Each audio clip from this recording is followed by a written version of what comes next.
Hello everyone, welcome to Uttam's academy turning point. మరి మనకు IBPS నుంచి క్లరికల్ నోటిఫికేషన్ 10,000 ఉద్యోగాల పైచులకుతో నోటిఫికేషన్ రావడం జరిగింది. మరి బ్యాంకింగ్లో ఎవరైతే జాబ్ కావాలనుకుంటున్నారో వాళ్ళందరికీ ఇది గొప్ప అద్భుతమైన అవకాశం. ఎందుకంటే ఇప్పటికే ఎస్బీఐ పీఓ కొంచెం వేకెన్సీ తక్కువ ఉన్నాయి. ఐబీపీఎస్ పీఓ కూడా రావడం జరిగింది, అయిపోయింది. ఇప్పుడు ఐబీపీఎస్ క్లరికల్, నెక్స్ట్ మనకు వచ్చేది ఐబీపీఎస్ రూరల్ బ్యాంక్స్. త్వరలోనే స్టేట్ బ్యాంక్ ఆఫ్ ఇండియా నుంచి 15,000 వేకెన్సీస్తో మనకు మరో అతిపెద్ద నోటిఫికేషన్ రాబోతూ ఉంది. మరి ఈ వీడియోలో మనకు కంప్లీట్గా ఐబీపీఎస్కు సంబంధించి కస్టమర్ సర్వీస్ అసోసియేట్స్ అనే క్లరికల్ ఉద్యోగం పేరుతో రిలీజ్ కావడం జరిగింది. మరి ఈ వీడియోలో మనం కంప్లీట్గా ఏ రాష్ట్రంలో ఎన్ని వేకెన్సీస్ ఉన్నాయి, ముఖ్యంగా మన ఆంధ్రప్రదేశ్, తెలంగాణ, మరి ఆంధ్రప్రదేశ్ తెలంగాణకు పక్క రాష్ట్రాల్లో ఎంత వేకెన్సీస్ ఉన్నాయి, మరి మనం ఎక్కడ అప్లై చేసుకోవాలి అనేది ఇక్కడ మనం క్లియర్ కట్గా చూడబోతున్నాం. దాంతోపాటుగా important dates, qualification, examination pattern అనేది చూస్తున్నాం ఇక్కడ. మరి చూస్తే ఇక్కడ ఇంపార్టెంట్ డేట్స్, స్టార్ట్ డేట్ 1/8/2025 అంటే ఈరోజు స్టార్ట్ కావడం జరిగింది. ఆగస్ట్ 1 స్టార్ట్ అయింది, అప్లై చేసుకోవచ్చు. లాస్ట్ డేట్ మనకు 21/8/2025 ఉంది. సో 21 డేస్ టైం ఇచ్చారు. ఆన్లైన్ ఎగ్జామినేషన్, ప్రిలిమినరీ ఎగ్జామినేషన్ వచ్చేసి మనకు అక్టోబర్ 2025. చెప్పాలంటే ఎస్బీఐ పీఓ కానీ ఐబీపీఎస్ పీఓతో పోల్చుకుంటే ఐబీపీఎస్ క్లరికల్ ఉద్యోగాలకి ఇది మాత్రం టైం ఎక్కువ ఉంది. అంటే ఇది ఒక 30 రోజులు, నెక్స్ట్ 30 రోజులు, 60 రోజులు, నెక్స్ట్ మినిమం అయితే ఒక 10 డేస్, అంటే 70 రోజుల టైం అయితే ఉంది ఇప్పటికే. మరి మెయిన్ ఎగ్జామినేషన్ మళ్ళీ మనకి ఎప్పుడుంటే నవంబర్ 2025 ఉంది. మరి ప్రిలిమ్స్తో పాటుగా మనం మెయిన్స్ను కూడా ఫోకస్ చేసుకొని చదవాలి. చాలామంది ఏం చేస్తున్నారంటే ప్రిలిమ్స్ అయిపోయినా చూద్దాంలే అని తర్వాత పాస్ అయిన తర్వాత మెయిన్స్కి ఇబ్బంది పడుతున్నారు. సో మీరు దాని కాకుండా ఉండాలనుకుంటే నేను ఖచ్చితంగా ప్రిలిమ్స్ పాస్ అవుతాను, నేను మెయిన్స్ కూడా ఎగ్జామ్ రాయబోతున్నాను అనే దృష్టిని మీరు ఫోకస్ చేయండి. సో ఖచ్చితంగా మనం క్వాలిఫై కావచ్చు. సో ఏజ్ మనకు 20 నుంచి 28 వరకు ఉండాలి as on starting date of the application. అంటే ఆగస్ట్ 1, 2025 నాటికి మనకు ఏజ్ 20 నుంచి 28 వరకు ఉండాలి. ఓబీసీ వాళ్ళకు మరో 3 సంవత్సరాల సడలింపు ఉంటుంది. ఎస్సీ ఎస్టీ వాళ్ళకైతే ఈ యొక్క ఏజ్ +5 years అనేది ఉంటుంది. మరి డిగ్రీ పాస్ అయిన ప్రతి ఒక్కరు కూడా అప్లై చేసుకోవచ్చు. బట్ ఎప్పుడు ఇదంటే లాస్ట్ డేట్కి అనమాట. సో ఏజ్ అయితే మాత్రం స్టార్టింగ్ డేట్కు, కానీ లాస్ట్ క్వాలిఫికేషన్ అయితే మాత్రం ఎండింగ్ డేట్ కల్లా మీరు ఈ యొక్క డిగ్రీ అనేది మనం పాస్ అయి ఉండాలి. ఇక్కడ డిగ్రీ అంటే ఏదో normal degree or BTech degree.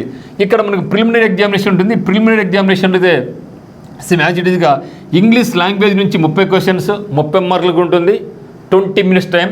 So numerical ability 35 questions 35 marks ఉంటుంది. So reasoning ability 35 questions 35 marks 30 minutes time ఉంటుంది. సారీ మొత్తం ఎన్ని కూడా మనకు 20 minutes. సో మొత్తంగా అయితే మాత్రం మనకు 100 క్వశ్చన్స్ 100 మార్కులు 60 నిమిషాల టైం ఉంటుంది. సో ఇది మనకి ఇచ్చినటువంటి టైమింగ్. ఇది పాస్ అయిన తర్వాత వాళ్ళు మనకు రేషియోలు అంటే నెంబర్ ఆఫ్ వేకెన్సీస్ బేస్ చేసుకొని ఇంటర్వ్యూ అయితే ఉండదు, బేస్ చేసుకొని మెయిన్ ఎగ్జామ్ క్వాలిఫై చేస్తారు. మరి మెయిన్ ఎగ్జామినేషన్లో మనకు అడిషనల్గా ఈ యొక్క సిలబస్తో కూడా అడిషనల్గా మనకు ఉండేది ఏమంటే జనరల్ అవేర్నెస్ లేదా ఫినాన్షియల్ అవేర్నెస్ 40 క్వశ్చన్స్ ఉంటాయి, 50 మార్క్స్. సో వెయిటేజ్ బాగుంది కాబట్టి ఇక్కడే చాలామంది రాలిపోతున్నారు. ప్రతి ఒక్కరు చాలామంది ప్రిలిమ్స్ క్వాలిఫై అవుతున్నారు, కానీ సో మెయిన్స్లో ఈ యొక్క జీకల్ బాగా స్ట్రగుల్ అవుతున్నారు. సో జీకల్ స్ట్రగుల్ కాకూడదు అనుకుంటే మనం ఎప్పుడు కూడా ఈ యొక్క కరెంట్ అఫైర్స్ను మనం ఇప్పుడు మొత్తం ట్రెండ్ మారిపోయింది. ఈవెన్ ఎస్ఎస్సీలో కూడా గతంలో 2-3 బిట్లు అడిగే వాళ్ళు ఇప్పుడు 20కే లేదంటే 25కే 4 నుంచి 5 క్వశ్చన్స్ అడుగుతున్నారు. ఇది కూడా ఒక సబ్జెక్ట్ లాగా అయిపోయింది కరెంట్ అఫైర్స్ అనేది. కాబట్టి కరెంట్ అఫైర్స్ని మీరు ఒక ఏదో న్యూస్ లాగా కాకుండా ఒక సబ్జెక్టుగా, అంటే మనం ఏదైతే ఇంగ్లీషు న్యూమరికల్ చదువుతున్నామో అదే మాదిరిగా కరెంట్ అఫైర్స్ కూడా మనకు ఒక సబ్జెక్ట్ లాగా చదవాలి. ఎందుకంటే మనం వెయిటేజ్ ఉంటుందో 50 మార్కులకు ఉంది కాబట్టి. మరి నెక్స్ట్ వచ్చేసి మనకు జనరల్ ఇంగ్లీష్ వచ్చేసి మనకు 40 క్వశ్చన్స్ ఉంటాయి, 40 మార్కులు, ఇచ్చిన టైం 35 నిమిషాల టైం. రీజనింగ్ అబిలిటీలో 40 క్వశ్చన్స్ ఉంటాయి, 60 మార్కులు ఉంటుంది, ఇచ్చే టైం కూడా 35 minutes మాత్రమే ఉంటుంది. తర్వాత క్వాంటిటేటివ్ యాప్టిట్యూడ్ వచ్చేసి మనకు 35 క్వశ్చన్స్ ఉంటాయి, 50 మార్క్స్. అంటే మనకు చూసినట్టయితే ఇక్కడ మనకు రీజనింగ్కి మెయిన్ వెయిటేజ్ ఉంది. సో రీజనింగ్ తర్వాత వెయిటేజ్ మనకు ఉండేది ఏమంటే కరెంట్ అఫైర్స్. సో ఒకటి గుర్తుపెట్టుకోండి, మ్యాక్సిమం స్కోర్ మీరు అనుకుంటారు నేను క్వాంటిటీలో తెచ్చుకుంటా, రీజనింగ్ తెచ్చుకుంటా, కానీ క్వాంటిటీలో రీజనింగ్లో మ్యాక్సిమం స్కోర్ ఎవరు కూడా చేసుకోలేరు. గుర్తుపెట్టుకోండి, ఆ యొక్క లెవెల్ అక్కడ పోయి టైం సరిపోదు. అందువల్ల ఈజీగా మన స్కోర్ ఎక్కడ చేసుకోవచ్చు అంటే మీరు జనరల్ అవేర్నెస్ లేదా ఫినాన్షియల్ అవేర్నెస్ ఫోకస్ చేసుకుంటే మీరు 40కి మీరు 25+ పెట్టుకుంటే ఇంకా మీరు 30+ పెట్టుకునుకోండి. సో 30+ ఈజీగా పెట్టుకోవచ్చు కూడా మనం. అయితే కంటిన్యూస్ ప్రాక్టీస్ చేసుకుంటూ ఉంటే, కంటిన్యూస్ పేపర్ రీడింగ్ చేస్తూ ఉంటే ఖచ్చితంగా మనం మ్యాక్సిమం స్కోర్ చేసుకోవచ్చు. అప్పుడు జాబ్ కూడా డిసైడింగ్ ఫ్యాక్టర్ అదే అవుతుంది. సో ఎవరికైతే ఈ యొక్క జనరల్ అవేర్నెస్ ఫినాన్షియల్ అవేర్నెస్లో హైయెస్ట్ మార్క్ వస్తుందో సో జాబ్ డిసైడింగ్ ఫ్యాక్టర్ అదే మీరు భావించండి. ఎందుకంటే రీజనింగ్ కానీ క్వాంట్ కానీ మీరు ఎంత కష్టపడినా కూడా మనం ఫుల్ మార్క్ అయితే గెయిన్ చేయలేం, కానీ ఇక్కడ మనం గెయిన్ చేసే అవకాశం అయితే మనకు ఉందన్నమాట. మరి ఇక general awareness, finance awareness base చేసుకొని మనకి ఉత్తమ్ అకాడమీ యాప్ నందు మీకు మంచి కోర్స్ కూడా అందుబాటులో ఉందన్నమాట, కరెంట్ అఫైర్స్ స్పెషల్గా. మరి వేకెన్సీస్ వరకు చూస్తే ఆంధ్రప్రదేశ్కి వచ్చేసి కేవలం 367 ఉన్నాయి. మరి మన తెలంగాణకు 261 వేకెన్సీస్ ఉన్నాయి. మొత్తం మీద మన 2 రాష్ట్రాల్లో ఏపీ 367, తెలంగాణ 261, మొత్తం 628 వేకెన్సీస్ అయితే మనకు ఉందన్నమాట. అయితే పక్క రాష్ట్రం అంటే కర్ణాటక, ఎందుకంటే మన 2 తెలుగు రాష్ట్రాల వాళ్ళు తర్వాత ఎక్కడ వెళ్ళాలనుకుంటుంటారంటే కర్ణాటక వెళ్ళాలనుకుంటే కర్ణాటకలో 1170 పోస్టులు అయితే ఉన్నాయి. అయితే మన యొక్క స్టేట్ అప్లై చేయాలనుకుంటే మనకు లాంగ్వేజ్ ప్రొఫిషియన్సీ టెస్ట్ ఉంటుంది కన్నడలో, కన్నడ తెలిసిన వాళ్ళందరూ కూడా అక్కడ అప్లై చేసుకోవచ్చు, మంచి వేకెన్సీస్. మరి తెలంగాణ వాళ్ళకి పక్కన ఉన్నటువంటి మహారాష్ట్ర, సో మహారాష్ట్ర కూడా 317 ఉన్నాయి. సో 1117 పోస్టులు ఉన్నాయి, ఇది కూడా అప్లై చేసుకోవచ్చు.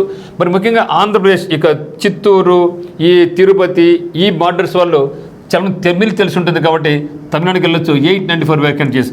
మరియు ఈ యొక్క మదనపల్లి అంటే అన్నమయ్య జిల్లా, కడప, ఇల్లు కూడా ఒకవేళ కన్నడ తెలిసిన వాళ్ళు ఉంటే మాత్రం కన్నడగా అప్లై చేసుకోవచ్చు. సో ఇది మొత్తం మీద అయితే కంపల్సరీ మనకి ఏమి ఇస్తారంటే వాళ్ళు లాంగ్వేజ్ ప్రొఫిషియన్సీ టెస్ట్ ఉంటుంది. ఈ యొక్క టెస్ట్లో పాస్ అయితేనే మనకి జాబ్ ఇవ్వడం జరుగుతుంది.